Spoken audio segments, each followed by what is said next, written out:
আসসালামু আলাইকুম প্রিয় শিক্ষার্থীরা, আমরা আবার আমাদের যে প্রি মেডিকেলের যে কার্যক্রম চলছিল, তোমাদের লাস্টে যে এইচএসসির জন্য গোছানোর জন্য আমরা আজকে তোমাদের নিয়ে আসছি কোষ রসায়ন, যেটা জীববিজ্ঞান প্রথম পত্র অর্থাৎ বোটানির সব থেকে অন্যতম একটা কঠিন অধ্যায়। শৈবাল ছত্রাকের আগে তোমাদের সলভ করে দিচ্ছি, তোমরা খুব সহজে এটা সবাই সলভ করছো এবং আমাকে জানাইছো সবাই। হ্যাঁ, তোমরা সবাই তোমাদের শৈবাল ছত্রাকে এখন আর কোনো সমস্যা নাই। হ্যাঁ, আমরা একইভাবে আমরা এখন শিখবো আজকে কোষ রসায়ন। তাহলে কোষ রসায়নের মধ্যে তোমরা জানো কি 5টা টপিক আছে। হ্যাঁ, এই কোষ রসায়নের মধ্যে 5টা টপিক তোমরা পড়বা। একটার নাম তোমরা জানো কার্বোহাইড্রেট। হ্যাঁ, একটা কার্বোহাইড্রেট, একটা আছে কি অ্যামিনো অ্যাসিড, একটা আছে কি প্রোটিন, একটা আছে লিপিড, আর একটা আছে কি এনজাইম। এই যে 5টা টপিক আছে, আমরা দেখবো কি একটা কার্বোহাইড্রেট, একটা আছে অ্যামিনো অ্যাসিড, একটা প্রোটিন, লিপিড এবং এনজাইম। আজকে আমরা শিখবো লাস্টের 2টা, কারণ সবাই প্রথম দিক থেকে যখন পড়াশোনা করো প্রথম 2টা জিনিস সবার ক্লিয়ার হয়ে যায়। লাস্টে যে তোমাদের এই যে লিপিড এনজাইম এগুলাতে সমস্যা হয়। আমরা আজকে কি করব, উল্টো দিক থেকে আসবো। আমরা ফার্স্টে পড়বো হচ্ছে এনজাইম, তারপরে আমরা দেখবো কি এনজাইমের পরে লিপিড, তারপরে আমরা অন্যান্য দিকে যাব। হ্যাঁ, তাহলে ফার্স্টে আমরা আসো কি পড়বো আজকে এনজাইম। এনজাইম সব জায়গায় লাগবে, এনজাইম ছাড়া কিছুই হয় না। তোমরা সবাই জানো এনজাইম যেটা আমরা পড়ছি, যে এনজাইম কিন্তু একটা এর বাংলা হচ্ছে উৎসেচক। এবং এনজাইম ও কিন্তু নিজের পরিবর্তন হয় না, ও কি করে, এটা এক ধরনের কিন্তু প্রোটিন, যেটা সামান্য মাত্রায় অল্প মাত্রায় থেকে বিক্রিয়ার হারকে কি করে, ত্বরান্বিত করে। হ্যাঁ, তাহলে সেটাই হচ্ছে এনজাইম, নিজে কিন্তু অপরিবর্তিত থাকে। এক কথায় এনজাইমকে তোমরা যদি আরো দেখো, এটা হচ্ছে অনুঘটক। তার মানে কি ঘটকের মতো কাজ করে। যেরকম ঘটক কি ছেলে মেয়েকে এনে কি করে, বিয়ে দিয়ে দেয়। হ্যাঁ, বিয়ের পরে কি ছেলে আর মেয়ে হয়ে যায় স্বামী স্ত্রী, কিন্তু ঘটক বিয়ের আগেও ঘটক, বিয়ের পরেও ঘটক। তাই এনজাইমকে আমরা বলবো কি অনুঘটক। হ্যাঁ, তাহলে এনজাইম কিন্তু অনুঘটক হিসেবে কাজ করে। এবং এই এনজাইম, তাহলে তুমি ফার্স্টে জানলা যারা এইচএসসি তে সিকিউতে কিন্তু এনজাইম কাকে বলে। হ্যাঁ, ক নম্বরের জন্য খুব ইম্পর্টেন্ট। তা তোমরা এই এনজাইমের ফার্স্টে তাহলে কি লিখবা, এনজাইম হচ্ছে তোমার একটা প্রোটিন জাতীয়। এবং একটা কথা মনে রাখবা, সকল এনজাইমই প্রোটিন, কিন্তু সব প্রোটিন কিন্তু এনজাইম না। হ্যাঁ, তো এইটা শেখার সাথে সাথে তুমি আরেকটা কথা শিখবা, সকল অবস্থানান্তর মৌলই ডি ব্লক মৌল, সকল ডি ব্লক মৌল অবস্থানান্তর না। পড়ছো সকল মেরুদণ্ডী প্রাণী কর্ডেট, সকল কর্ডেট মেরুদণ্ডী না। সেরকম সকল এনজাইমই প্রোটিন, সব প্রোটিন এনজাইম না। প্রোটিন তাহলে আমরা পড়ছি এনজাইম তাহলে প্রোটিন ধর্মী, এবং এটা অল্প মাত্রায় থেকে কি করে, বিক্রিয়ার হারকে ত্বরান্বিত করে, নিজে অপরিবর্তিত থাকে। এবং প্রথম পাওয়া যায় যে এনজাইম, মনে রাখবা কোথায়, জামাই দিয়ে মনে রাখবা। হ্যাঁ, জামাইয়ের জাত হচ্ছে জাইমেস। এই জাইমেস এনজাইম প্রথম কোথায় পাইছে, ইস্ট কোষে। তাহলে প্রথম আবিষ্কৃত এনজাইম হচ্ছে জাইমেস, আমরা পড়ছি ইস্ট কোষে পাওয়া যায়। তাহলে জামাই দিয়ে মনে রাখবো, জামাইয়ের জাত হচ্ছে জাইমেস, রস্বইতে কোথায় পাওয়া যায়, ইস্ট কোষে। তাহলে জাত হচ্ছে জাইমেস, পাওয়া গেছে কোথায়, ইস্ট কোষে। হ্যাঁ, তাহলে ইস্ট কোষে যে এনজাইম আছে সেটা হচ্ছে জাইমেস। হ্যাঁ, এরপরে আমরা আসো যে এই এনজাইম আমরা পড়ছি কি যে এটার কিছু বৈশিষ্ট্য আছে এনজাইমের। প্রথম বৈশিষ্ট্য তোমরা প্রথমে সবাই লিখবা, এনজাইম হচ্ছে কি প্রোটিন ধর্মী, এই কথাই তো লিখবা ফার্স্টে। তারপরে কি লিখবা, এই এনজাইম আমরা মনে রাখবো কি এর একটা পিএইচ আছে। হ্যাঁ, এনজাইমের পিএইচ যদি বলে, এই পিএইচ মনে রাখবা 6 থেকে 9। তোমরা মনে রাখবা এনজাইম সবকিছু 6-9 করে ফেলাই। তাহলে এনজাইম যেহেতু সবকিছু 6-9 করে ফেলাচ্ছে, তাই এনজাইমের পিএইচ আমরা মনে রাখবো 6 থেকে 9, 6-9। যখন সামনে এনজাইমের পিএইচ আসবে, এর সাথে মিলায়ে পড়বা যদি মাতৃদুগ্ধের পিএইচ বলে। তাহলে মাতৃদুগ্ধ বললে সেটাও 6-9, তবে সেটা 6.6 থেকে 6.9। তাহলে এনজাইম বললে 6-9, মাতৃদুগ্ধ বললে 6.6 থেকে 6.9। আবার আমরা জানি কি ইমপ্লান্টেশন যে হয়, ইমপ্লান্টেশন। হ্যাঁ, ইমপ্লান্টেশন তোমরা জুওলজি 9 অধ্যায়ে পড়ছো, যে ফার্স্টে প্রথম সপ্তাহে নিষেক হয়, নিষেকের পরে যে ইমপ্লান্টেশন হয় সেটাও কিন্তু 6 থেকে 9 দিনে হয়। তাহলে এই ইমপ্লান্টেশন যে 6 থেকে 9 দিনে হয়, তোমরা কি জানো কোথায় হয়, এটা কোথায় হয়, এটা কিন্তু জরায়ুতে হয়। ইমপ্লান্টেশন হয় কোথায়, জরায়ুতে। জরায়ুর কোন স্তরে, জরায়ুর একদম ভেতরের যে স্তরটা এন্ডোমেট্রিয়াম, সেখানে কিন্তু ইমপ্লান্টেশন হয়, যেটা হয় 6 থেকে 9 দিনে। তাহলে 6-9 তোমার ক্লিয়ার। এনজাইমের পিএইচ যখন বলবে তখন 6 থেকে 9, যখন তোমাকে বলবে মাতৃদুগ্ধের পিএইচ তখন 6.6 থেকে 6.9, যখন তোমার বলবে ইমপ্লান্টেশন কয় দিনে হয় 6 থেকে 9 দিনে হয়। তাহলে 6-9 এর কাজ শেষ। এখন আসো এই এনজাইমের একটা তাপমাত্রা আছে।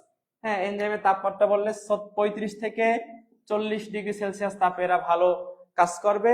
একই সাথে মনে রাখবা রক্তেরও একটা তাপমাত্রা আছে 36 থেকে 38। তাহলে আমরা মনে রাখবো এনজাইমের তাপমাত্রা বললে 35 থেকে 40, এনজাইমের তাপমাত্রা না বলে যদি রক্তের তাপমাত্রা বলা হয় তাহলে সেটা 36 থেকে 38। তাহলে আমরা এটা জানলাম। এরপরে আমরা মনে রাখবো কি এনজাইম কিন্তু আমরা পড়ছি যে এটা অল্প মাত্রায় থেকে বিক্রিয়ার হারকে ত্বরান্বিত করে, নিজে কোনো পরিবর্তন হয় না। আমরা এখান থেকে পড়ছি এনজাইম কিন্তু এটা নির্দিষ্ট এনজাইম নির্দিষ্ট জায়গায় কাজ করবে। হ্যাঁ, যেটা শর্করা পরিপাককারী এনজাইম সে শর্করা পরিপাকেই কাজ করবে, প্রোটিন পরিপাককারী এনজাইম প্রোটিনেরই পরিপাক করবে। হ্যাঁ, তাহলে এনজাইমের কার্যকারিতা আছে সুনির্দিষ্ট, যে এনজাইম যেখানে কাজ করার কথা সেখানেই কাজ করবে। আমরা জানি সব এনজাইমই মোটামুটি পানিতে দ্রবণীয় হবে। তাহলে এগুলা মোটামুটি এর বৈশিষ্ট্য তোমরা জানলা। এই এনজাইমের মধ্যে আমরা এনজাইমের যে প্রকারভেদ যে আছে 3 ভাগে ভাগ করছে। এনজাইমের প্রকারভেদ বা এনজাইমের যে নামকরণ করছে কিসের কিসের উপর ভিত্তি করে, 3টা জিনিসের উপর ভিত্তি করে নামকরণ করছে। হ্যাঁ, একটা আমরা মনে রাখবো কিসের উপর ভিত্তি করে, দেখো একটা হচ্ছে বিক্রিয়ার ধরন অনুসারে, একটা হচ্ছে সাবস্ট্রেটের ধরন, আর একটা হচ্ছে বিক্রিয়া সাবস্ট্রেটের একটা মিলিত বৈশিষ্ট্যের উপর ভিত্তি করছে। তাহলে এই যে 3টা এনজাইমের নামকরণ করছে 3টা বৈশিষ্ট্যের উপর ভিত্তি করে। একটা সাবস্ট্রেটের ধরন আমরা পড়ছি কি যে একটা আমরা পড়ছি বিক্রিয়ার ধরন অনুসারে, আর সাবস্ট্রেট বিক্রিয়ার মিলিত বৈশিষ্ট্য মিলে একসাথে করছে আর কি। ঠিক আছে। তাহলে এখন দেখো যে আমাদের আমাদের কমেন্টে রাফি জানাইছো ডিএনএ। ডিএনএ এর ক্ষেত্রে আমরা পড়ছি এর একটা আণবিক ভর আছে 10⁶ থেকে 10⁹। এটা রাফি কমেন্ট করছে, গুড। তাহলে এটাও 6-9। এবং 6-9 করা যাবে না। দেখো যে ক্লাস পড়াশোনা করতে হবে আর কি। ঠিক আছে। এরপরে আছে দেখো, তাহলে একটা হচ্ছে কি বিক্রিয়ার একটা সাবস্ট্রেট একটা দুইটা মিলিত বৈশিষ্ট্য। তাই এই যে নামকরণ হয়েছে তোমরা সবাই জানো। সাবস্ট্রেট যদি সুক্রোজ হয়, সাবস্ট্রেটের সাথে এস লাগাইলেই এনজাইম হয়ে যায়। সাবস্ট্রেট যদি সুক্রোজ হয় এনজাইমের নাম হবে কি সুক্রেজ। সাবস্ট্রেট যদি মল্টোজ হয় এনজাইম হচ্ছে মল্টেজ। সাবস্ট্রেট ল্যাকটোজ হলে ল্যাকটেজ। তাহলে আমরা জানি এনজাইমের লাস্টে কি থাকে, এস থাকে। এটা সাবস্ট্রেটের ধরন অনুসারে নামকরণ হয়েছে। এরপরে পড়া বিক্রিয়া। বিক্রিয়া যদি হাইড্রোলাইসিস হয় তাহলে হাইড্রোলেস, লাস্টে যে এস থাকবে। বিক্রিয়া যদি অক্সিডেশন হয় তাহলে কি অক্সিডেস। বিক্রিয়া যদি রিডাকশন হয় তাহলে রিডাকটেস। তাহলে দেখো বিক্রিয়া ধরন অনুযায়ী সেখানেও এস লাগাই দিবা। আর যখন সাবস্ট্রেট বিক্রিয়ার মিলিত বৈশিষ্ট্য, যেরকম মনে করো যে তোমার যেটা হচ্ছে সাবস্ট্রেট, মনে করো হেক্সোস মানে গ্লুকোজ, যেটা সেটা তো হেক্সোস শর্করা সবাই জানো। 6 কার্বন বিশিষ্ট যে শর্করা তাকে আমরা হেক্সোস শর্করা বলি। তাহলে সাবস্ট্রেট যদি গ্লুকোজ হয় তাহলে সেখান থেকে আসছে হেক্সো। আর আমরা মনে রাখবো কি এখানে আরেকটা আছে বিক্রিয়া আছে কাইনেস, একসাথে মিলে হয়ে যাবে কি হেক্সোকাইনেস। তাহলে এই যে এইভাবে তোমার নাম আসছে, তাহলে এইভাবে তোমার এনজাইমের নামগুলা করা হয়েছে।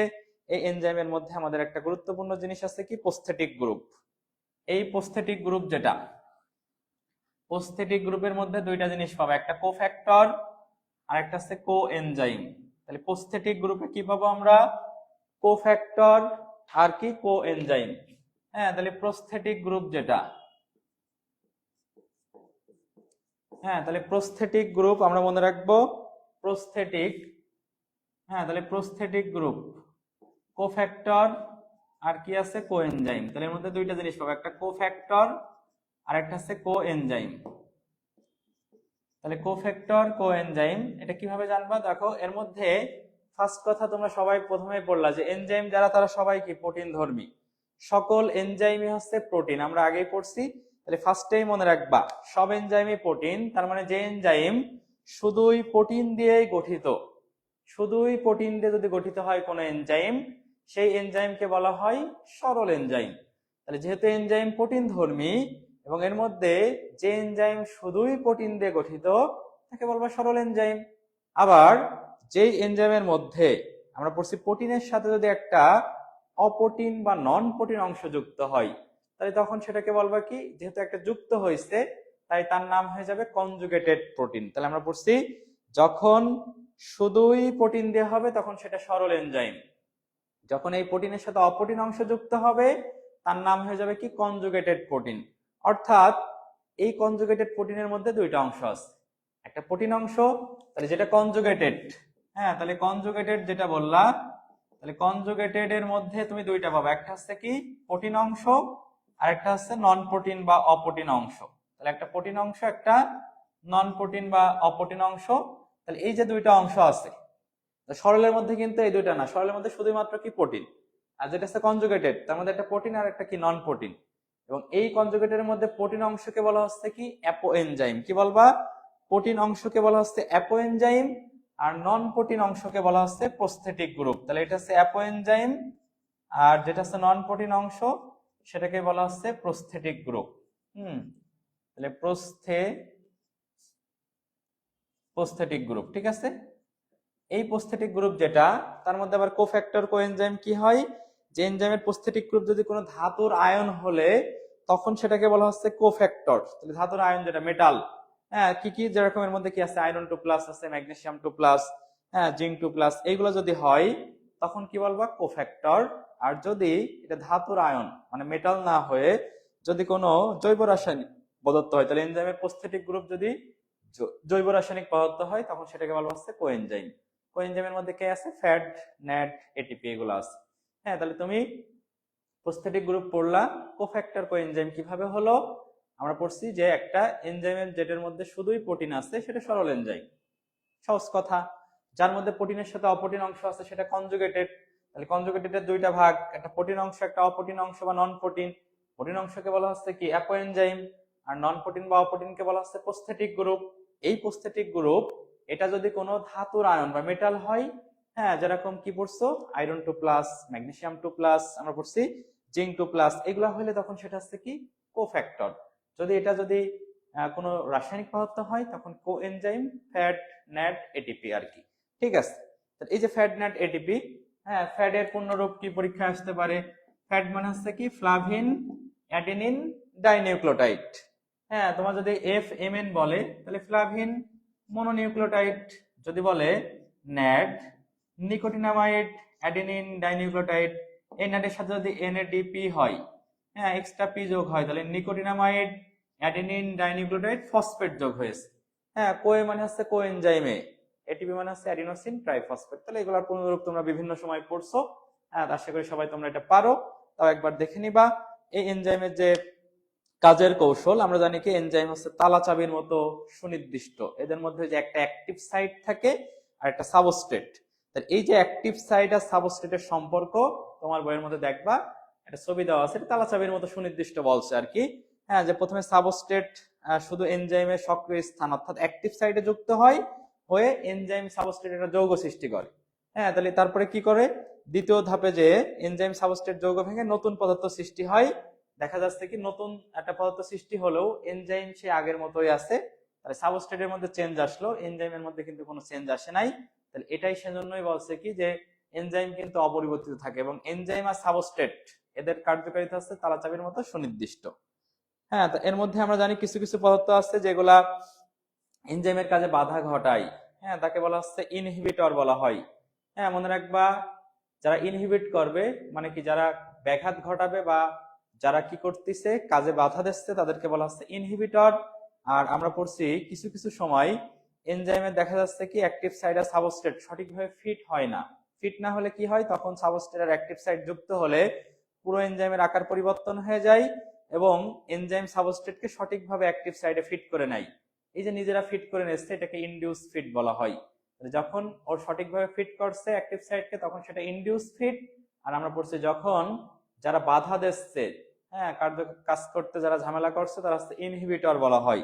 হ্যাঁ তাহলে একটা হচ্ছে ইনহিবিটর, একটা হচ্ছে ফিট করাকে বলা হচ্ছে ইনডিউস ফিট। মনে রাখবো আমরা ফিট করাকে কি বলবো?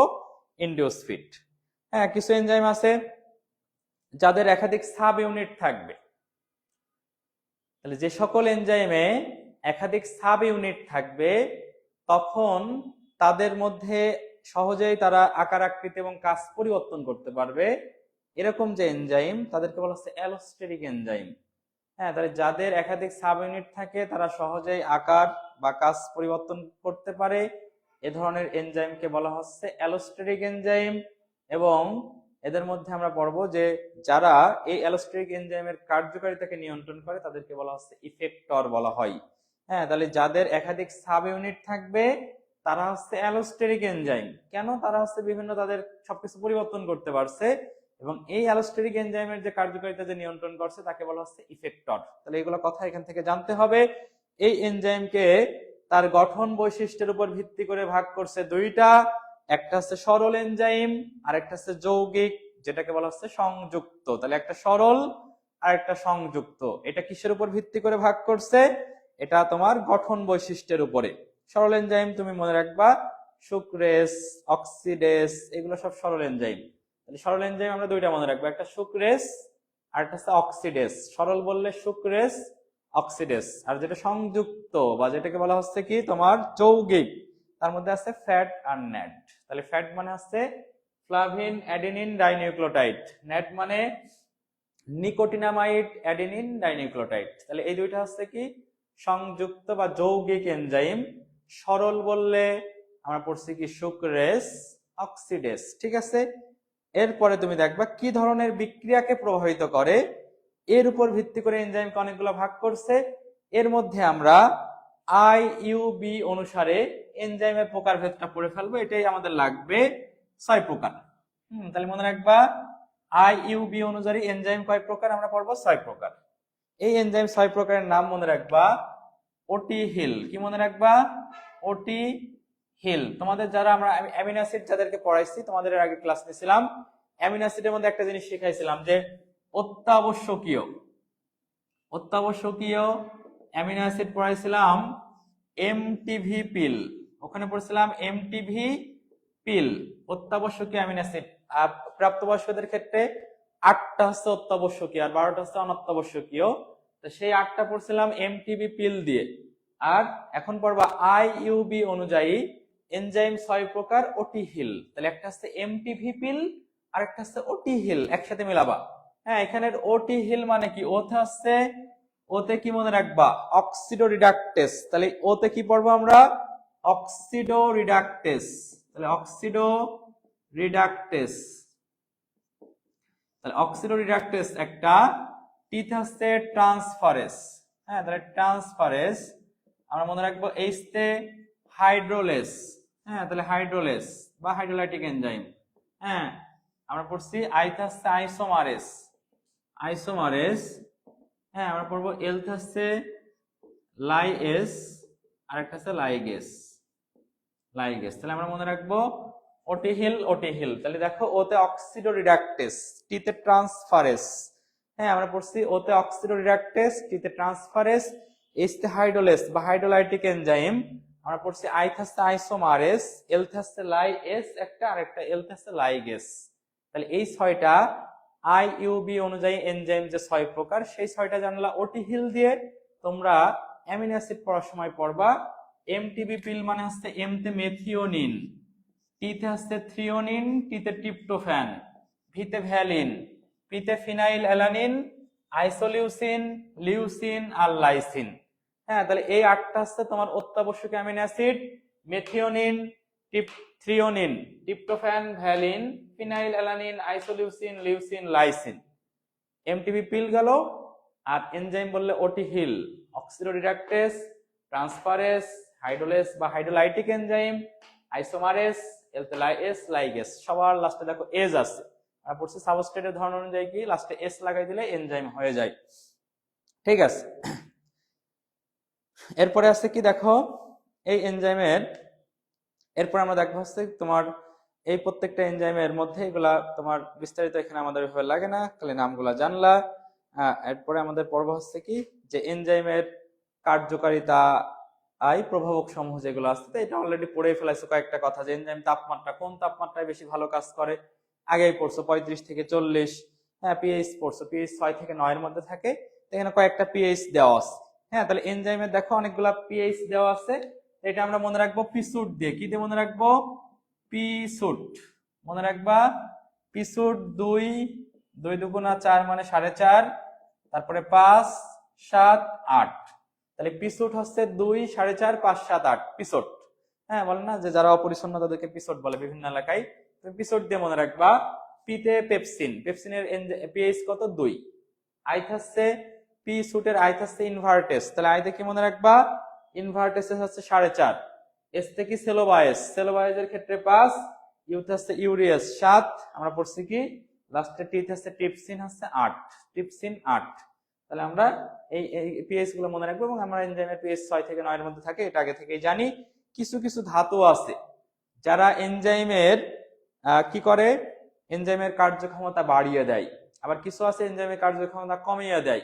হ্যাঁ, তাহলে এনজাইমের কোন ধাতুগুলা এনজাইমের কার্যক্ষমতা বাড়ায়?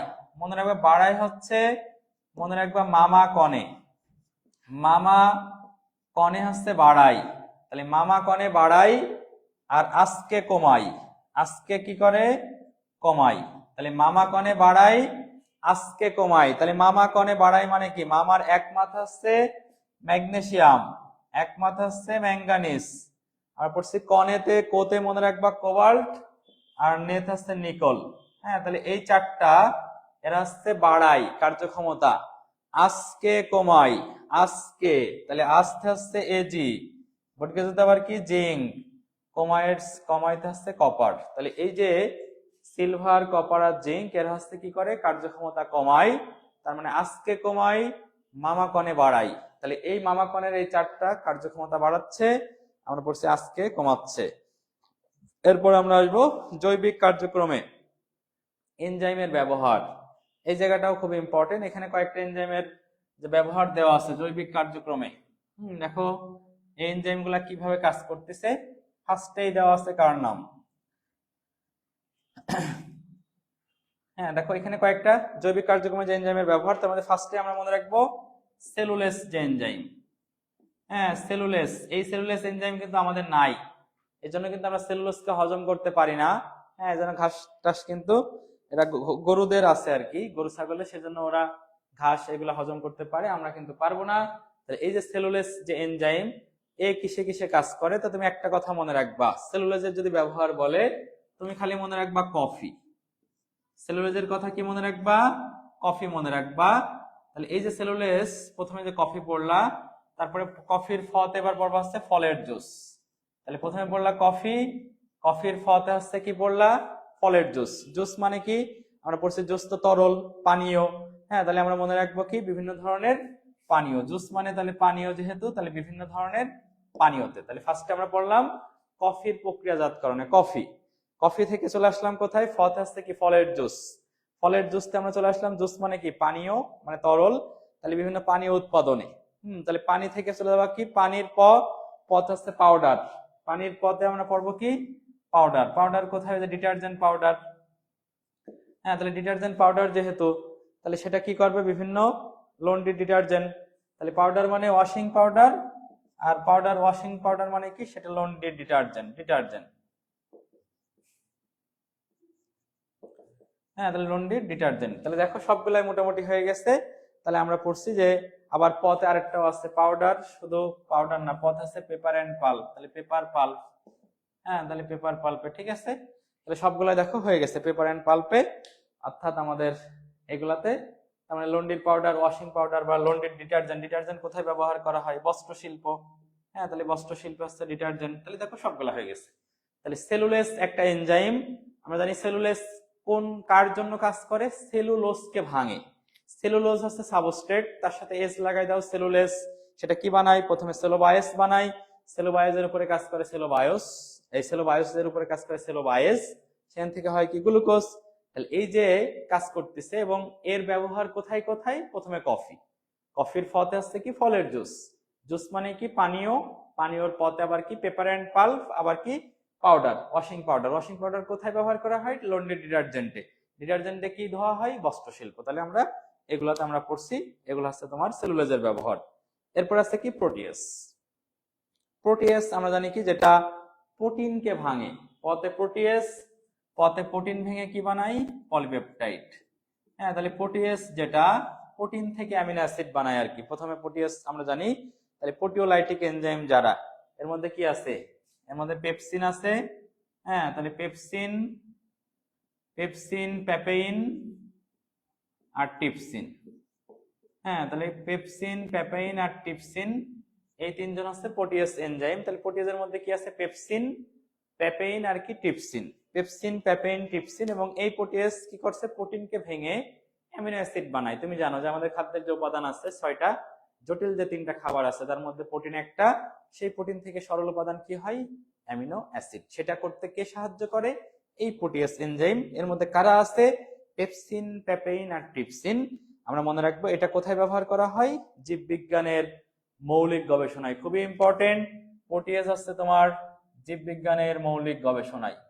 জীববিজ্ঞানের মৌলিক গবেষণায় ব্যবহার করা হয় প্রোটিয়াস। আমরা পড়ছি এই প্রোটিয়াস আর কোথায় ব্যবহার করবা? রক্তের তঞ্চন নিয়ন্ত্রণে। তাহলে রক্তের তঞ্চন নিয়ন্ত্রণে আর আমরা মনে রাখবো জীববিজ্ঞানের মৌলিক গবেষণা। এই দুইটা কথা মনে রাখতে হবে। রক্তের তঞ্চন সম্পর্কে সবাই জানো। রক্তের তঞ্চনে আমাদের মূলত রক্তের যে কণিকা কাজ করে। কোন রক্ত কণিকা কাজ করে যদি বলে তখন বলবো অনুচক্রিকা। কোন এনজাইম কাজ করে বললে প্রোটিয়াস এনজাইম কাজ করবে। ঠিক আছে। এরপরে আছে অ্যামাইলেস। অ্যামাইলেস মূলত স্টার্চের একটা কণিকা, দুইটা কণিকা আছে, একটা অ্যামাইলোজ আর একটা অ্যামাইলোপেকটিন।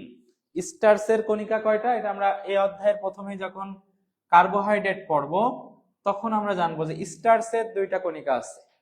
স্টার্চের মধ্যে দুইটা কণিকা পাবা, একটা হচ্ছে অ্যামাইলোজ আর একটা হচ্ছে অ্যামাইলোপেকটিন।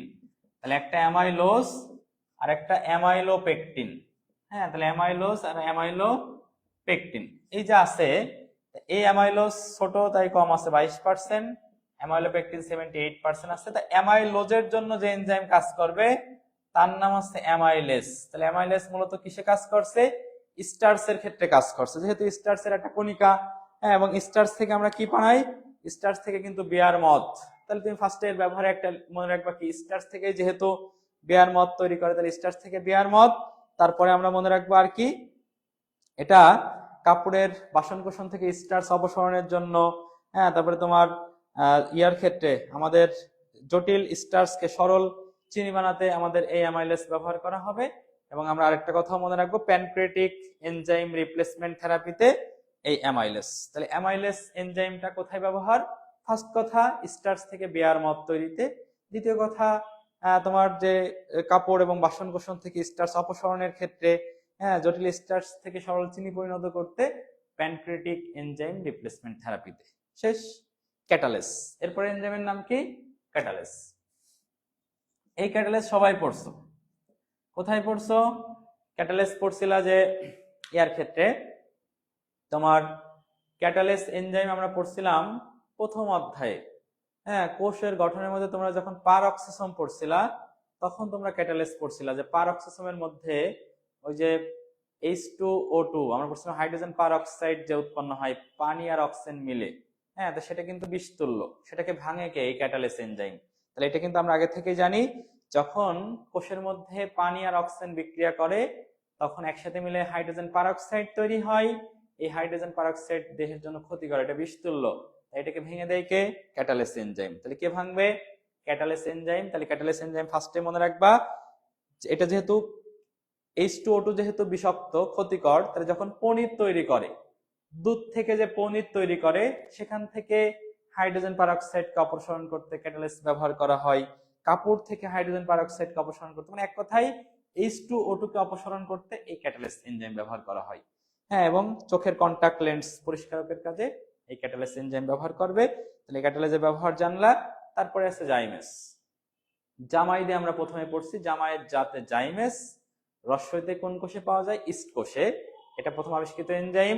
আমরা একই সাথে মনে রাখবো প্রথম আবিষ্কৃত একটা হরমোন আছে, তার নাম কিন্তু সিক্রেটিন। জুলজি 3 অধ্যায়ে পড়ছো। প্রথম আবিষ্কৃত এনজাইম বললে জাইমেস, ইস্ট কোষে পাওয়া যায়। প্রথম আবিষ্কৃত হরমোন বললে সেটা হচ্ছে সিক্রেটিন। সিক্রেটিন তুমি পড়ছিলা পরিপাকের অধ্যায়ে। ঠিক আছে। এরপরে এই জাইমেসের ব্যবহারও তুমি জানো যে এটা অবাধ শোষণের ক্ষেত্রে তুমি পড়ছিলা জাইমেস। অবাধ শোষণে কি হয়? আমাদের ইস্ট থেকে এই জাইমেস এনজাইম যখন সংগ্রহ করে তখন বদ হজম হওয়া রোগীর এটা তোমার কি করে? ওষুধ হিসেবে ব্যবহার হয়। এবং অন্যতম একটা কি? অ্যালকোহল। যেহেতু অবাধ শোষণে কিন্তু অ্যালকোহল তৈরি হয়। তাহলে অ্যালকোহলের ক্ষেত্রে দুইটা এনজাইমের ব্যবহার করলে, একটা অ্যামাইলেস আর একটা জাইমেস। অ্যামাইলেজ স্টার্চ থেকে অ্যালকোহলে প্রস্তুতে ব্যবহার করা হয়, অ্যালকোহল প্রস্তুতির ক্ষেত্রে জাইমেস। এবং এই জাইমেস থেকে আমরা পড়ছি কি, যারা বদ হজম যে রোগী তাদের ওষুধ হিসেবে আমরা পড়ছি এই জাইমেস দেওয়া হয়। এবং এটা এরপরেই পর্ব হচ্ছে লাস্টে লাইপেস। লাইপেস পর্ব হচ্ছে যেখানে লিপিড ভাঙে লাইপেস। সবসময় আমরা বলছি লিপিড ভাঙে লাইপেস, মানে যারা যেহেতু স্নেহ জাতীয় যে খাবার অর্থাৎ লিপিড যেটা, সেই লিপিড পরিপাক করতে সাহায্য করে যে এনজাইম, তার নাম হচ্ছে লাইপেস। এবং আমরা পড়ছি লিপিডকে ভেঙে কি বানাই, ফ্যাটি অ্যাসিড আর গ্লিসারল বানাই। এই লাইপেস দই এবং পনির শিল্পতে, দই পনির এগুলা কি লিপিড জাতীয়, চর্বি জাতীয়, তাহলে এটা হচ্ছে তোমার সেক্ষেত্রে লাইপেস কাজ করবে। হ্যাঁ, তারপরে তোমার অগ্নাশয়ের বিভিন্ন রোগ নির্ণয়ের ক্ষেত্রে লাইপেস, এটা খুব ইম্পর্টেন্ট। অগ্নাশয়ের রোগ নির্ণয়ের ক্ষেত্রে কোন এনজাইম, লাইপেস। তাহলে এটা আমাদের পরীক্ষার জন্য খুব খুব গুরুত্বপূর্ণ। এরপরে আসো কি ব্যবহারিক জীবনে। হ্যাঁ, ব্যবহারিক জীবনে আমাদের মনে রাখতে হবে, ব্যবহারিক জীবনে অনেকগুলা এখানে পয়েন্ট দেওয়া আছে, 17টা পয়েন্ট আছে এনজাইমের যে গুরুত্ব। এই 17টা পয়েন্ট মনে রাখা আমাদের অনেক কষ্ট, আমরা এটা খুব সহজেই মনে রাখতে পারি। সেটা কিভাবে মনে রাখবো সেটাই তোমাদের এখন দেখাবো। দেখো, ব্যবহারিক জীবনে যদি এনজাইমের গুরুত্ব তোমার সিকিউতে আসে, প্রত্যেকটা হেডলাইন জানলে তুমি কিন্তু বাকিটা তুমি পারবা। তুমি এটা এইভাবে মনে রাখবা, ক খ, প ফ, স স বর্গের জ হজম করে। হ্যাঁ, তাহলে আমরা এটা মনে রাখবো, ক খ প ফ, চ ছ বর্গের জকে হজম করে। তাহলে ক খ প ফ চ ছ বর্গের জকে হজম করে। এটা মনে রাখা খুব কঠিন কিছু না, তোমরা একটু যদি খেয়াল করে পড়ো দেখবা যে সব মনে থাকবে। ক মানেই প্রথমে মনে রাখবা কাপড়ের দাগ মোচন। ক মানে কি বলেছি, কাপড়ের দাগ মোচন। তাহলে ক মানে হচ্ছে কাপড়ের দাগ মোচন। তাহলে ক মানে কাপড়ের দাগ মোচন। ক মানে হচ্ছে কি, আরেকটা আছে কাগজ শিল্পে। ক মানে কি মনে রাখবা, কাপড়ের দাগ মোচন। ক মানে হচ্ছে কাগজ শিল্পে। ক মানে হচ্ছে ক্যান্ডি। তাহলে ক মানে হচ্ছে কাগজ শিল্প, ক মানে হচ্ছে ক্যান্ডি, ক মানে হচ্ছে কাপড়ের দাগ মোচন। তাহলে তিনটা হয়ে গেল ক। খতে হচ্ছে ক্ষত নিরাময়। খতে কি, ক্ষত নিরাময়। তাহলে খতে ক্ষত নিরাময়। পথ হচ্ছে পনির তৈরি। পথ হচ্ছে পনির। পথ হচ্ছে পনিরের সাথে আর কি মনে রাখবো, প্রাণ রাসায়নিক বিশ্লেষণ। হ্যাঁ, তাহলে প্রাণ রাসায়নিক বিশ্লেষণ। পথে হচ্ছে পরিবেশ। পথে হচ্ছে তোমার পরিবেশ, আর পথে হচ্ছে তোমার পরিষ্কারক। তাহলে পরিবেশ আর পরিষ্কারক, ঠিক আছে।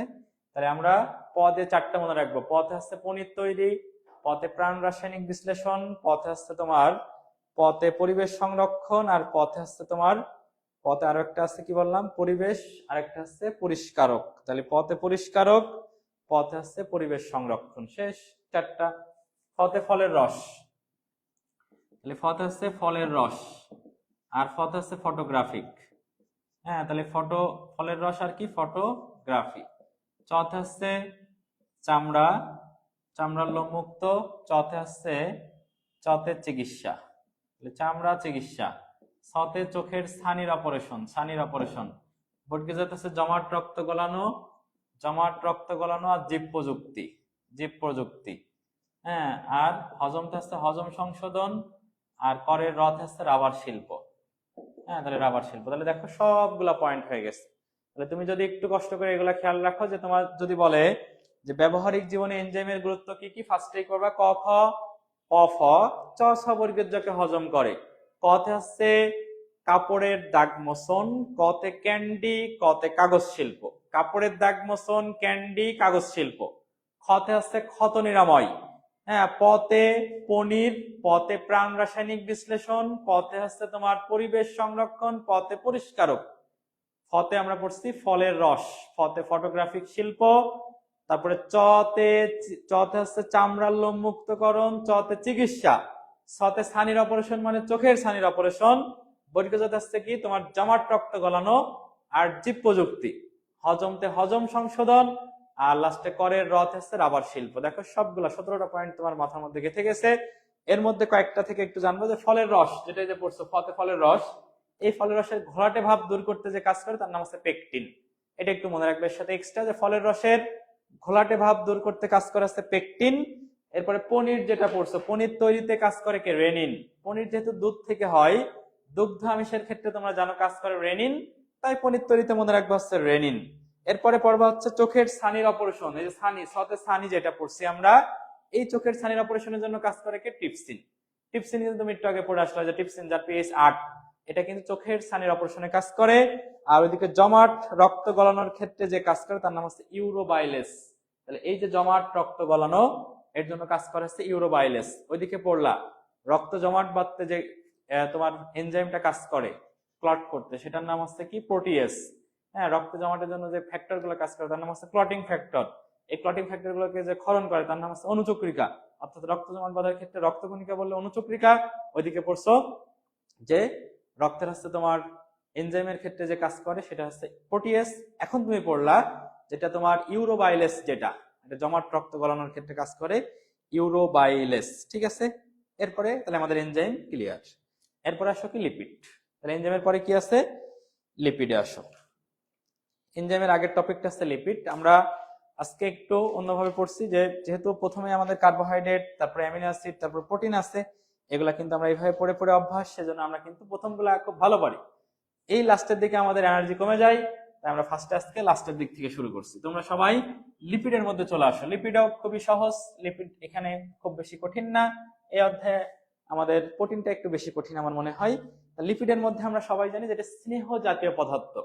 হ্যাঁ, এবং এই লিপিড এটা আমাদের খাদ্যের একটা উপাদান। তুমি প্রতিদিন খাচ্ছ, হ্যাঁ, তুমি মোট 6 রকম খাবার খাও, তার মধ্যে একটা লিপিড, এবং এটা একটা জটিল খাবার।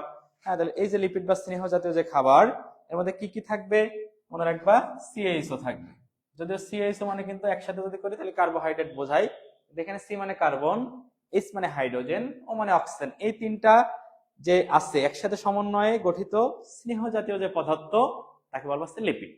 লিপিড যদি বলে সিএইচও মনে রাখলেই হচ্ছে যে কার্বন, হাইড্রোজেন, অক্সিজেন এই তিনটার সমন্বয়ে গঠিত যে স্নেহ জাতীয় পদার্থ তাকে আমরা লিপিড বলছি। এবং এই লিপিড এটাকে তোমার আমরা রাসায়নিক ভাবে যদি চিন্তা করি তাহলে এটা হচ্ছে অ্যালকোহল আর ফ্যাটি অ্যাসিডের পরিসর। তাহলে ফ্যাটি অ্যাসিড আর অ্যালকোহলের যে স্টার তাকেই বলা হচ্ছে লিপিড রাসায়নিক ভাবে চিন্তা করলে। এই লিপিডকে আবার কিছু আছে যেগুলা তরল, আবার কিছু আছে কঠিন। যদি 20 ডিগ্রি সেলসিয়াস তাপমাত্রায় এরা যদি তোমার গলে যায় তখন সেটা হচ্ছে তেল, আর যদি 20 ডিগ্রি সেলসিয়াস তাপমাত্রা যদি এরা কঠিন থাকে তখন সেটাকে বলা হচ্ছে চর্বি। ঠিক আছে, এবং তেল বলো বা চর্বি বলো সবাই হচ্ছে লিপিড জাতীয়। রাসায়নিক ভাবে কি বললাম? ফ্যাটি অ্যাসিড আর অ্যালকোহলের স্টারকেই বলা হচ্ছে লিপিড। এই লিপিডেরও কিছু বৈশিষ্ট্য আছে। এমনি তুমি পারবা স্বাদহীন, বর্ণহীন, গন্ধহীন। হ্যাঁ, পানিতে কিন্তু অদ্রবণীয়, সবাই পানিতে দ্রবণীয়। অ্যামিনো অ্যাসিড পানিতে দ্রবণীয়। হ্যাঁ, তারপরে তোমার হচ্ছে প্রোটিন পানিতে দ্রবণীয়। মাত্র যে এনজাইম পড়লা তারাও পানিতে দ্রবণীয়। লিপিড কিন্তু দেখবা পানির মধ্যে ভেসে থাকে। হ্যাঁ, তাহলে লিপিড পানিতে অদ্রবণীয়। তেল যেহেতু ভেসে থাকে, তবে এটা আমরা পড়ছি কি লিপিডকে ভাঙলে কি পাওয়া যায়? ফ্যাটি অ্যাসিড আর গ্লিসারল পাওয়া যায়। লিপিড পানির চেয়ে হালকা বলেই পানিতে ভাসে। এর আমরা পড়ছি আণবিক বৃদ্ধির সাথে সাথে গলনাঙ্ক বৃদ্ধি পাবে। নির্দিষ্ট কোনো গলনাঙ্ক লিপিডের ক্ষেত্রে কোনো গলনাঙ্ক পাবা না। 20 ডিগ্রি সেলসিয়াস তাপমাত্রা যদি গলে যায় তাহলে সেই লিপিডের নাম হয়ে যাবে তেল। যদি তোমার শক্ত থাকে, কঠিন থাকে, তাহলে সেটা হচ্ছে চর্বি। ঠিক আছে, লিপিডের ভাগ করছে। হ্যাঁ, দেখো রাসায়নিক গঠন অনুসারে লিপিড 3 প্রকার। রাসায়নিক কথা বললেই প্রোটিনের ক্ষেত্রেও 3 প্রকার, আবার লিপিডের ক্ষেত্রেও 3 প্রকার। লিপিডের মধ্যে একটা কি আছে? সরল লিপিড, একটা সরল, একটা হচ্ছে কি যৌগিক, আর একটা হচ্ছে উদ্ভূত বা উৎপাদিত লিপিড। হ্যাঁ, তাহলে এই যে 3 রকম আছে। হ্যাঁ, তা সরল, একটা হচ্ছে কি যৌগিক লিপিড, আর একটা হচ্ছে উদ্ভূত বা উৎপাদিত লিপিড। তাহলে রাসায়নিক গঠন অনুসারে প্রোটিনের ক্ষেত্রে যখন প্রকার বলবে সেখানেও সরল প্রোটিন আছে, একটা হচ্ছে যৌগিক বা যেটা হচ্ছে কনজুগেটেড প্রোটিন আছে, একটা উদ্ভূত বা উৎপাদিত প্রোটিন আছে। রাসায়নিক ভাবে ভাগ করলে 3 প্রকার। লিপিডের ক্ষেত্রে যে 3 প্রকার লিপিড আছে, একটা হচ্ছে সরল। সরল লিপিড সবাই জানো, তেল, চর্বি, মোম। হ্যাঁ, তাহলে তেল, চর্বি, মোম এগুলো হচ্ছে সরল লিপিড। যৌগিক কখন বলবা? যখন লিপিডের সাথে আর একটা অলিপিড অংশ যুক্ত হবে তখন তার নাম হয়ে যাবে কি যৌগিক লিপিড। তাহলে লিপিডের সাথে একটা অলিপিড যোগ হচ্ছে মানে কি? যদি লিপিডের সাথে তোমার যেরকম ফসফেট যুক্ত হয় নাম হয়ে যাবে কি ফসফোলিপিড। হ্যাঁ, তাহলে ফসফোলিপিড। যদি গ্লুকোজ যুক্ত হয় লিপিডের সাথে তাহলে কি হয়ে যায়? নাম হয়ে যায় কি গ্লাইকোলিপিড। হ্যাঁ, তাহলে ফসফোলিপিড, গ্লাইকোলিপিড। যদি সালফেট যুক্ত হয় তাহলে কি সালফোলিপিড। তাহলে এক কথায় লিপিডের সাথে যদি আরেকটা অন্য যে কোনো কিছু যুক্ত হয় তখন সেটাকে বলা হচ্ছে যৌগিক লিপিড। আর যেটা নতুন করে তৈরি হয়েছে উদ্ভূত বা উৎপাদিত লিপিড কি কি আছে? একটা আছে স্টেরয়েড, একটা আছে টারপিনস, আর একটা আছে স্টেরয়েড, আর একটা টারপিনস আর একটা আছে রাবার। তাহলে স্টেরয়েড, টারপিনস আর কি রাবার। তাহলে এগুলা হচ্ছে উদ্ভূত বা উৎপাদিত লিপিড। তাহলে তোমাকে রাসায়নিকভাবে ভাগ করলে সরল বললে তেল, চর্বি, মোম। হ্যাঁ, যৌগিক বললে লিপিডের সাথে একটা অলিপিড, দেখলেই বুঝতে পারবা যে সালফোলিপিড, গ্লাইকোলিপিড, ফসফোলিপিড। হ্যাঁ, যদি উদ্ভূত বলে নতুন করে হয়েছে স্টেরয়েড, টারপিনস আর কি রাবার। হ্যাঁ, এই স্টেরয়েড এটা তুমি যখন বোটানির ফার্স্ট অধ্যায় পড়ছিলা, যখন তুমি ফ্লুইড মোজাইক মডেল পড়ছিলা, যেটা আইসবার্গ মডেল, তখন তুমি পড়ছিলা আইসবার্গ মডেলে এখানে কিন্তু 4টা উপাদান ছিল। একটা ফসফোলিপিড বাইলেয়ার, একটা আছে মেমব্রেন প্রোটিন, একটা আছে গ্লাইকোক্যালিক্স, আর একটা ছিল কোলেস্টেরল। ওই যে ফ্লুইড মোজাইক মডেলে যে কোলেস্টেরলটা পড়ছিলা, সেখানে যদি তুমি যে দেখে আসো, দেখো কোলেস্টেরল ঠিক আছে, কিন্তু ওটা কোনো তেল বা চর্বি না, ওইটা কিন্তু স্টেরয়েড। তার মানে ওইটা লিপিড জাতীয়, তবে ওইটা কোনো সরল লিপিড না বা কোনো যৌগিক লিপিড না, ওইটা একটা উদ্ভূত লিপিড, স্টেরয়েড। ঠিক আছে, তাহলে আমরা বোটানির ফার্স্ট অধ্যায়ে আমরা এটা পাইছিলাম। এখন আসো এই লিপিডকে তার আণবিক গঠন অনুসারে ভাগ করছে। হ্যাঁ, আণবিক গঠন অনুসারে বললে, রাসায়নিক বললে 3, আণবিক বললে 5 রকম আমরা লিপিড পাবো। এই আণবিক গঠন অনুসারে লিপিড মনে রাখবা নিউটন। নিউটন ফসকে গেল। হ্যাঁ, তাহলে নিউটনের জায়গায় পড়বা হচ্ছে নিউটন। তাহলে নিউটন কি হলো? ফসকে গেল। তাহলে আণবিক গঠন অনুসারে লিপিড যদি বলা হয় 5টা আমরা পাবো। সেই 5টা মনে রাখবো কিভাবে? নিউতে হচ্ছে নিউট্রাল লিপিড। নিউতে কি মনে রাখবো আমরা? Neutral lipid. টতে টারপিনয়েডস। টতে কি? টারপিনয়েডস। ঠিক আছে। মতে হচ্ছে কি? মোম। ফসকেতে কি? ফসফোলিপিড। ফসফোলিপিড। গেলতে কি? গ্লাইকোলিপিড। গেলতে গ্লাইকোলিপিড। তাহলে দেখো এগুলা আমরা মনে রাখবো যে আণবিক গঠন অনুসারে লিপিড 5 প্রকার। নিউতে নিউট্রাল লিপিড, টতে টারপিনয়েডস, মোতে মোম, ফসকেতে ফসফোলিপিড, গেলতে কি বলছি? গ্লাইকোলিপিড। ঠিক আছে। এই লিপিডের মধ্যে আমরা পড়ছি যে সরল লিপিডের মধ্যে যেটা আছে তেল, চর্বি, মোম। কখন তুমি তেল বলবা, কখন চর্বি বলবা? আগেই বলছি 20 ডিগ্রিতে যদি না গলে তখন তুমি বলো চর্বি, আর যদি গলে যায় তখন সেটা হচ্ছে তেল। ঠিক আছে। এরপর আসো ট্রাইগ্লিসারাইড। ট্রাই মানে কি? 3। হ্যাঁ, তাহলে ট্রাইগ্লিসারাইড। তাহলে গ্লিসারাইড যেটা, ট্রাইগ্লিসারাইড যেটা আছে, ট্রাই মানে 3, তাহলে 3 অণু গ্লিসারল। হ্যাঁ, সরি, 3 অণু ফ্যাটি অ্যাসিড আর 1 অণু গ্লিসারল। হ্যাঁ, তাহলে 1 অণু গ্লিসারলের সাথে যদি গ্লিসারল, এই যে গ্লিসারাইড থেকে মনে রাখবা গ্লিসারল, এটা 1 অণু, তার সাথে ট্রাই মানে হচ্ছে 3 অণু ফ্যাটি অ্যাসিড। তাহলে এই যে 3 অণু ফ্যাটি অ্যাসিড আর 1 অণু গ্লিসারল যখন 1 হবে, তখনই তুমি সেটাকে বলবো হচ্ছে ট্রাইগ্লিসারাইড। তাহলে 1 অণু গ্লিসারলের সাথে 3 অণু ফ্যাটি অ্যাসিড যখন একসাথে হচ্ছে, তখন সেটাকে আমরা বলছি ট্রাইগ্লিসারাইড। ট্রাইগ্লিসারাইড আমরা মনে রাখবো। এবং এই ট্রাইগ্লিসারাইডের মধ্যে তুমি দেখবা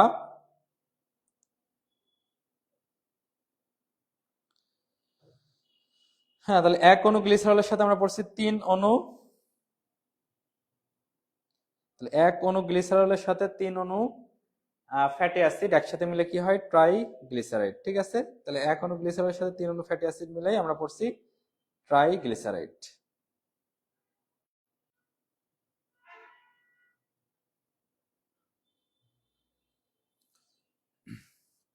এরপরে আসো, তাহলে আমরা পড়ছি কি যে এর মধ্যে এই লিপিডের মধ্যে আমরা আছি এখনো ট্রাইগ্লিসারাইড আমরা সম্পর্কে আমরা জানলাম। এখন আমরা লিপিড থেকে জানবো কি, হ্যাঁ, কিছু তোমার যে লিপিডের মধ্যে তুমি তেল পড়লা, চর্বি পড়লা, এই যে এর মধ্যে একটা স্যাচুরেটেড ফ্যাটি অ্যাসিড আছে, একটা আনস্যাচুরেটেড।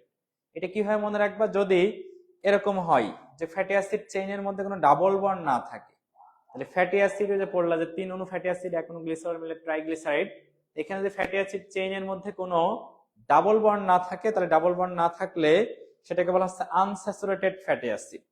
আর ডাবল বন্ড থাকলে saturated fatty acid. Saturated fatty অ্যাসিডের মধ্যে, সরি, না থাকলে স্যাচুরেটেড, থাকলে আনস্যাচুরেটেড। তাহলে এই যে না থাকলে যে স্যাচুরেটেড ফ্যাটি অ্যাসিড, তার উদাহরণ আছে স্টিয়ারিক অ্যাসিড। তাহলে আমরা ফ্যাটি অ্যাসিড পরিসরে যদি কোনো ডাবল বন্ড না থাকে, সেটা স্যাচুরেটেড ফ্যাটি অ্যাসিড, উদাহরণ স্টিয়ারিক অ্যাসিড। থাকলে নন আনস্যাচুরেটেড, আনস্যাচুরেটেড মধ্যে কি আছে? একটা লিনোলিক আছে আর একটা আছে লিনোলেনিক আছে। সাথে আরেকটা মনে রাখতে পারো, অ্যারাকোনয়েড। তাহলে লিনোলিক, অ্যারাকোনয়েড। লিনোলিক, লিনোলেনিক, সাথে আছে অ্যারাকোনয়েড। এই তিনটা আছে আনস্যাচুরেটেড। অ্যারাকোনয়েড তোমাদের বই নাই, লিখে নিবা। তাহলে স্যাচুরেটেড বললে স্টিয়ারিক অ্যাসিড, স্যাচুরেটেড মধ্যে কোনো ডাবল বন্ড থাকছে না। ডাবল বন্ড থাকলে আনস্যাচুরেটেড, সেটা হচ্ছে লিনোলিক, লিনোলেনিক, তার সাথে একটা এক্সট্রা মনে রাখবা অ্যারাকোনয়েড অ্যাসিড। ঠিক আছে, এরপরে আমরা যাব কোথায়? আমাদের মোমের মধ্যে কতগুলো কার্বন থাকে? 24 থেকে 36, তাহলে 24 থেকে 36। হ্যাঁ, তাহলে 24 36 একটা গান আছে দেখবা, এটা কিসের মধ্যে আছে? কার্বন মোমের মধ্যে আছে 24 36। আর এর মধ্যে ফ্যাটি অ্যাসিডের পরিসর আছে কার্বন 14 থেকে 36, অ্যালকোহলের পরিসর আছে কার্বন 16 থেকে 36। হ্যাঁ, তাহলে ফ্যাটি আমরা পড়ছি কি যে ফ্যাটি অ্যাসিডের পরিসর বললে কার্বন 14 থেকে 36, অ্যালকোহল বললে কার্বন 16 থেকে কার্বন 36। ঠিক আছে, এই মোম তোমার কি কি কাজে লাগে তুমি জানো। এখন মোমবাতি লাগবে, কারেন্ট থাকছে না। হ্যাঁ, কারেন্ট না থাকলে তোমার কি করবা? মোম দিয়ে মোমবাতি বানাবা।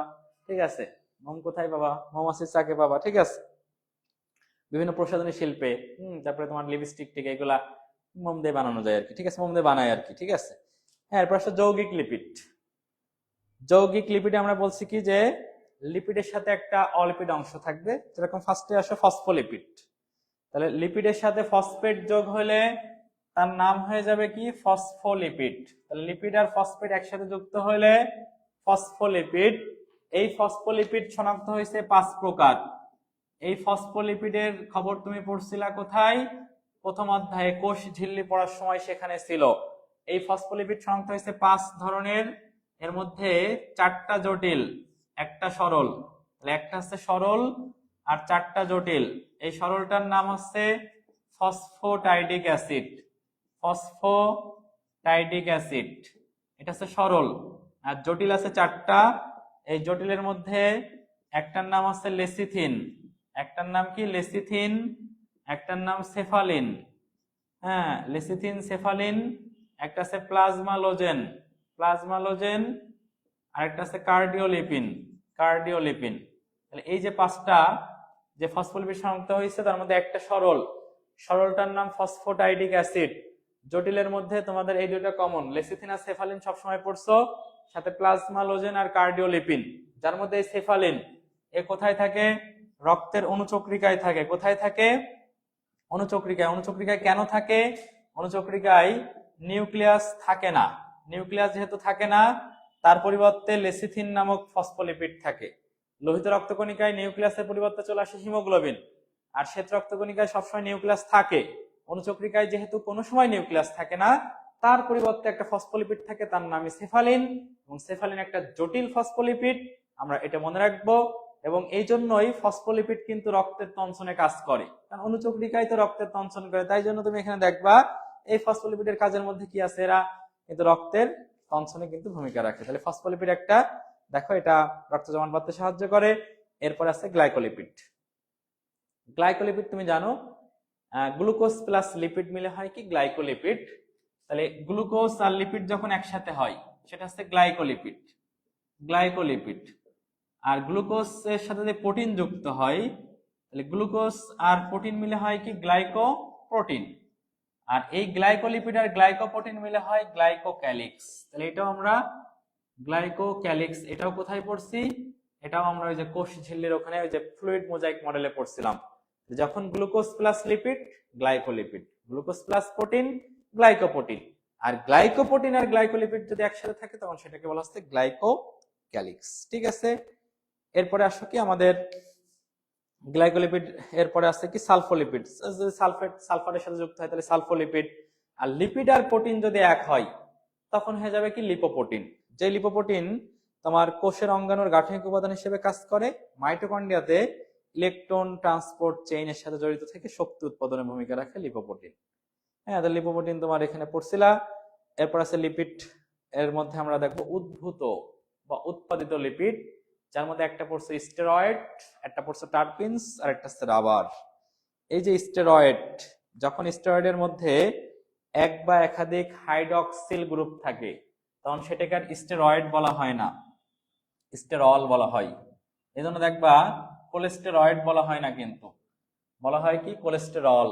তাহলে স্টেরয়েডের মধ্যে যখন এক বা একাধিক হাইড্রক্সিল গ্রুপ থাকে তখন সেটাকে কিন্তু স্টেরল বলা হয়। হ্যাঁ, তাহলে সেটাকে কিন্তু আর কোলেস্টেরল। হ্যাঁ, কোলেস্টেরয়েড কিন্তু হওয়ার কথা ছিল, এর মধ্যে এক বা একাধিক হাইড্রক্সিল গ্রুপ থাকার কারণে এটা হচ্ছে কি কোলেস্টেরল হয়ে গেছে। হ্যাঁ, তবে আর্গেস্টেরল তোমরা যখন ওই যে শৈবাল অধ্যায় পড়ছো, ছত্রাকের কোষ ঝিল্লির প্রধান উপাদানের নাম কি? আর্গেস্টেরল। কিন্তু এটা যদি একাধিক হাইড্রক্সিল গ্রুপ না থাকতো আর্গেস্টেরয়েড হতো, কিন্তু আর্গেস্টেরল হয়ে গেছে। ঠিক আছে, তাহলে কোলেস্টেরল, আর্গেস্টেরল এগুলোর মধ্যে এক বা একাধিক হাইড্রক্সিল গ্রুপ আছে। এগুলো হচ্ছে আমরা পড়ছি স্টেরয়েড জাতীয়, এবং এগুলো হচ্ছে আমাদের উদ্ভূত লিপিডের মধ্যে পড়ে। হ্যাঁ, তারপরে দেখো এই কোলেস্টেরলকে দুই ভাগ করছে। কোলেস্টেরল তোমার একটা হচ্ছে কি হাই ডেনসিটি লিপোপ্রোটিন এইচডিএল, আর একটা হচ্ছে কি এলডিএল অর্থাৎ লো ডেনসিটি লিপোপ্রোটিন। তাহলে একটা হচ্ছে এলডিএল, একটা এইচডিএল। কোলেস্টেরল তোমার কতটুকু থাকা ভালো? এর রক্তে স্বাভাবিক মাত্রা পড়ছে কত? 0.15 থেকে 1.20%, এটা থাকা ভালো কোলেস্টেরলের স্বাভাবিক মাত্রা। কোলেস্টেরল দুই প্রকার, এইচডিএল আর একটা এলডিএল।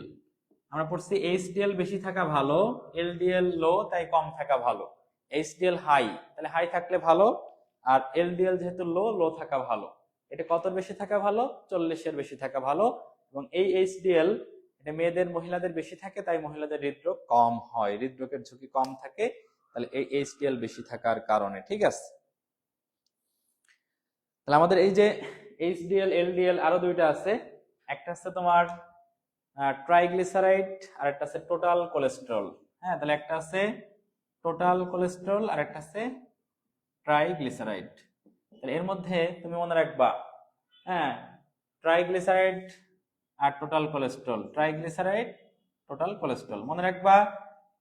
এইচডিএল বেশি বেশি থাকা ভালো, 40 মিলিগ্রাম পার ডেসিলিটারের বেশি থাকা ভালো। হ্যাঁ, তাহলে 40 মিলিগ্রাম পার ডেসিলিটারের বেশি থাকা ভালো। আর বাকি সবাই কম থাকা ভালো, এটা 100 মিলিগ্রাম পার ডেসিলিটারের কম থাকা ভালো। ট্রাইগ্লিসারাইড 150 মিলিগ্রাম পার ডেসিলিটারের কম থাকা ভালো। টোটাল কোলেস্টেরল 200 মিলিগ্রাম পার ডেসিলিটারের কম থাকা ভালো। তাহলে একটা আছে 100-এর কম, একটা 150-এর কম, একটা আছে 200-এর কম। তাহলে আমরা এখানে পাইলাম এইচডিএল এটা হাই ডেনসিটি লিপোপ্রোটিন, এটা বেশি থাকা ভালো, 40-এর বেশি। এলডিএল লো, 100-এর কম। ট্রাইগ্লিসারাইড 150-এর কম। টোটাল কোলেস্টেরল 200-এর কম থাকা ভালো। হ্যাঁ, আমাদের এই যে যে কোলেস্টেরল দুই প্রকার পড়ছো, হাই ডেনসিটি আর লো ডেনসিটি লিপোপ্রোটিন পড়া হয়ে গেল। এরপর আছে টারপিনস, স্টেরয়েড পড়লা। টারপিনস এর মধ্যে আমরা দেখছি এটা কি করে, 10 থেকে 40 কার্বন পরমাণু বিশিষ্ট হয়।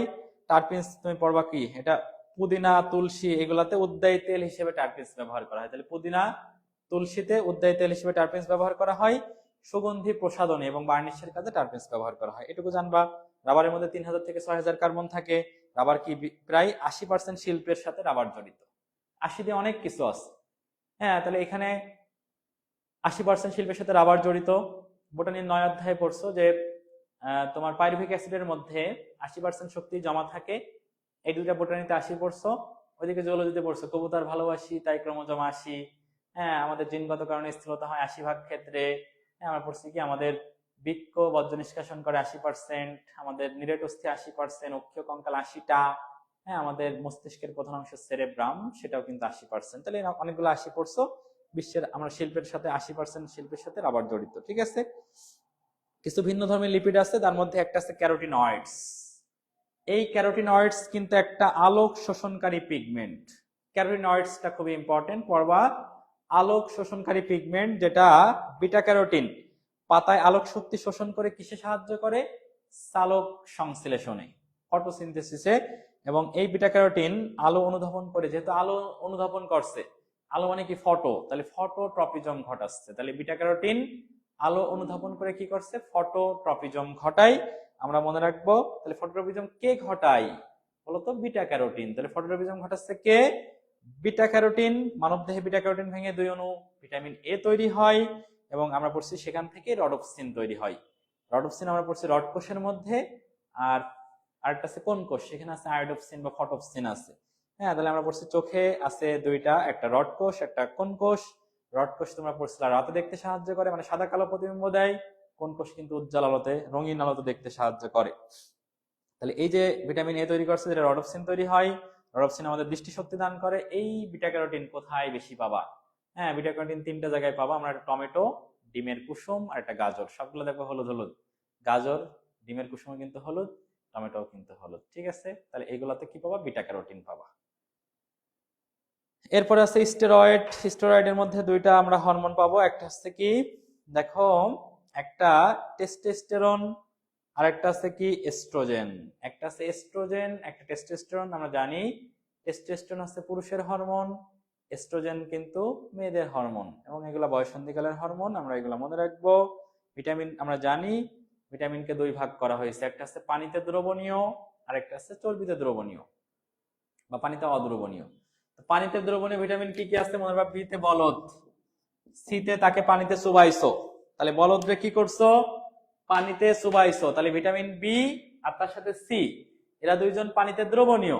আর বাকি যারা আছে এডিক, এডিই কে, এরা হচ্ছে চর্বিতে দ্রবণীয় বা পানিতে অদ্রবণীয়। এর মধ্যে তোমরা পড়ছো ভিটামিন এ, এটা আমরা পড়ছি কি, ভিটামিন এ তৈরি হয় কই থেকে? ক্যারোটিনয়েড থেকে, একটু আগে পড়লা। ভিটামিন এর অভাবে আমাদের রাতকানা রোগ হয়, আমরা জানি। হ্যাঁ, তাহলে ভিটামিন এর অভাবে কি হয়? রাতকানা রোগ হয়। আরো দুইটা সমস্যা হয়, ত্বক শুষ্ক হয়ে যায়, বৃদ্ধি রহিত হয়, মানে তিনটা সমস্যা হবে। তাহলে রাতকানা রোগ হতে পারে, যেটাকে আমরা নাইট ব্লাইন্ডনেস বা নিকটেলোপিয়া বলা হয়। একটা হচ্ছে বৃদ্ধি রহিত হতে পারে, আর একটা ত্বক শুষ্ক হয়ে যায় ভিটামিন এর অভাবে। ভিটামিন ডি যেটা, এটা সবাই জানো ক্যালসিয়াম শোষণ করে, তাই ভিটামিন ডির অভাবে কি হয়? হাড়ের সমস্যা হবে, বিভিন্ন হাড়জনিত রোগ হবে। ভিটামিন ই হচ্ছে জারণ বিজারণ বিক্রিয়ার ক্ষতিকর দিক থেকে কোষকে রক্ষা করে। ভিটামিন কে পাওয়া যায় সবুজ শাকসবজিতে, পাওয়া যায় ভিটামিন কে, এটা অন্ত্রের ব্যাকটেরিয়াও তৈরি করে। ভিটামিন কে পড়ছিলা যখন ওই যে বৃহদান্ত্র পড়ছিলা, বৃহদান্ত্রের মধ্যে 500 প্রজাতির ব্যাকটেরিয়া আছে যারা মিথজীব হিসেবে বাস করে। তার মধ্যে পড়ছিলা ভিটামিন যেটা বি12, সেটা হচ্ছে কোবালামিন। আর ভিটামিন কে, এই দুইটা আমরা পড়ছিলাম, যারা বৃহদান্ত্রের যে ব্যাকটেরিয়া থেকে ভিটামিন দুইটা প্রস্তুত করে, একটা ভিটামিন বি12 আর একটা ভিটামিন কে। ঠিক আছে, তাহলে এটা সাহায্য করছে, এবং এটা একই সাথে ভিটামিন কে রক্ত জমাট বাঁধতে সাহায্য করে। হ্যাঁ, তাহলে রক্ত জমাট বাঁধতে সাহায্য করে। রক্তের কোন কণিকা বললে? অনুচক্রিকা। কোন এনজাইম বললে? হচ্ছে প্রোটিয়েস। কোন ভিটামিন বললে? Vitamin K. ঠিক আছে, আমরা বলছি ভিটামিন বি আসছি পানিতে দ্রবণীয়। ভিটামিন বি কমপ্লেক্সের মধ্যে অনেকগুলো ভিটামিন আছে। ভিটামিন সি, যেটাকে বলা হচ্ছে অ্যাসকর্বিক অ্যাসিড, তাহলে ভিটামিন সি কে বলবা অ্যাসকর্বিক অ্যাসিড। এটাই হচ্ছে লিপিডের শেষ অংশ। আমরা তাহলে এনজাইম এবং লিপিড, আমার বিশ্বাস তুমি যদি এটা ক্লাসটা দেখো, তুমি বইটা সামনে রেখে তোমার এটা একবারেই ক্লিয়ার হয়ে যাবে। হ্যাঁ, এবং এই কঠিন জিনিসগুলোকে আমরা সহজ করার জন্য তোমাদের ক্লাসগুলো দিচ্ছি। তোমাদের যদিও পরীক্ষার প্রেশার আছে, তারপর একটু একটু করে তুমি এগুলা যে কোনো সময় ফাঁকা পাইলে ক্লাসগুলো দেখে ফেলতে হবে। ঠিক আছে, থ্যাংক ইউ সবাইকে।